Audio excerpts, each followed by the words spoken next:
பாலஸ்தீனத்தை தனிநாடாக Spain, Ireland மற்றும் Norway ஆகிய நாடுகள் கூட்டாக அங்கீகரித்துள்ளன. இந்த நிலையில் பாலஸ்தீனத்தை தனியரசாக அங்கீகரிப்பதில் தமக்கும் எவ்வித பிரச்சினையும் இல்லை என பிரான்சும் அறிவித்துள்ளது. தகுந்த நேரத்தில் பாலஸ்தீனத்தை தனியரசாக அங்கீகரிக்க தான் தயாராக இருப்பதாக பிரான்ஸ் ஜனாதிபதி இமானுவேல் மேக்ரோன் தெரிவித்துள்ளார். ஜெர்மனியில் சான்சலர் ஒலாப் சோல்ஸ் சகிதம் செய்தியாளர் மாநாட்டில் காசா குறித்த கேள்விகளுக்கு பதிலளிக்கும் போதே அவர் இதனை தெரிவித்துள்ளார். பாலஸ்தீனத்துக்கான அங்கீகாரம் சரியான தருணத்தில் கொடுக்கப்பட வேண்டும் என தான் கருதுவதாகவும், உணர்ச்சிவசப்பட்டு இந்த முடிவை எடுப்பதை தாம் ஒப்புக்கொள்ள மாட்டேன் என்றும் பிரான்ஸ் ஜனாதிபதி இமானுவேல் மேக்ரோன் குறிப்பிட்டுள்ளார். இது ஒரு வரலாற்று சிறப்புமிக்க முடிவு எனவும், இஸ்ரேலியர்களும் பாலஸ்தீனியர்களும் இடையே சமாதானத்தை ஏற்படுத்த வேண்டும் என்பதே இதன் இலக்கு எனவும் குறிப்பிட்டுள்ளார்.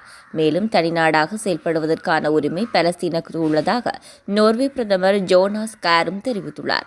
அதேவேளை அயர்லாந்து பிரதமர் சைமன் ஹாரிஸ் கூறுகையில், அயர்லாந்தின் இந்த முடிவு நம்பிக்கையை உயிர்ப்புடன் வைத்திருப்பது பற்றியது எனவும், காசாவில் நாம் காணும் மனிதாபிமான பேரழிவை நிறுத்துமாறு மீண்டும் இஸ்ரேலின் பிரதமர் பெஞ்சமின் நெதன்யாகுவை கேட்டுக்கொள்வதாகவும் அவர் தெரிவித்துள்ளார். கடந்த ஆண்டு 2023 அக்டோபர் 7 இஸ்ரேல் மீது ஹமாஸ் அமைப்பினர் திடீர் தாக்குதல் நடத்தினர்.